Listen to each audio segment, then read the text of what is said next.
Hey everyone, I've been looking for new topics as to what to do for our next video, and I've finally done something I've been personally curious about for a very long time. Any avid CPU overclocker would be well aware of when you go into your BIOS, usually underneath your multiplier settings, you see your CPU cache ratio multiplier and settings. Not a whole lot of information is out there as to how that directly influences performance, that being in gaming or editing, so I took the liberty of testing rendering and gaming at 3.6 versus 4.5 GHz on the CPU cache ratio, with a base CPU frequency of 3.6, all at 1080p to stress the CPU out the most to see what the biggest differences are. Our benchmarks include GTA 5, Battlefield 1, Arma 3, which is new, I finally got that installed, and then we also have Sony Vegas, and Cinebench. So there's a few benchmarks to be shown in here, and yeah, the results, I already know what they are, but I didn't expect this much performance to be out of there. Mindful, all the Arma 3 benchmarks take -1 to 2 on all the averages and all the minimums due to there not being a built-in benchmark process, so I couldn't exactly replicate the results exactly. But again, all tests are ran 3 times and the averages across the medium, average, and highs are all taken into account. But yeah, here are the results.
Well, as we see, overclocking the CPU cache in general did not do too much to the performance of the games. What I wanted to do is I tested 3.6 GHz and 4.5 GHz with a base clock of 3.6 GHz on the CPU, and do the same cache overclocking with a base of 4.4 GHz to see if the deltas in performance could be increased. And Arma 3 overclocking the cache from 3.6 to 4.5 with a 3.6 GHz base give us a 4.7% improvement in overall performance, while with the overclocking on the core enabled going to 3.6 to 4.5 only gave us a 4.87% general improvement. GTA 5 going from 3.6 to 4.5 at 3.6 GHz only gave us a 3.53% gain, while the overclocked core with the overclocked cache gave us 7.62%. Battlefield is really where I want to touch up on. As you see, with 3.6 GHz, 4.5 GHz cache, we're getting an average of 131 frames a second. Seems perfect, right? 4.4 GHz gave us an average of 164. That is a unbelievably huge improvement in performance. I actually doubted my numbers and I reran the tests. I showed it to my friends. I showed them the actual things. Like, please tell me I'm reading this wrong.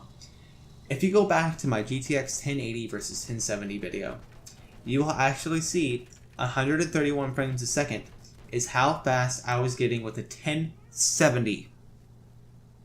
A GTX 1070. This is the only scenario where these numbers showed. As you saw from any other scenario tested here, not that huge of a difference has ever been reported on any overclocking I've ever done ever. And these results were taken again and again and again. Very, very compelling stuff. I still can't wrap my head around it. But let's move on to the other results for right now, and we'll get back to that.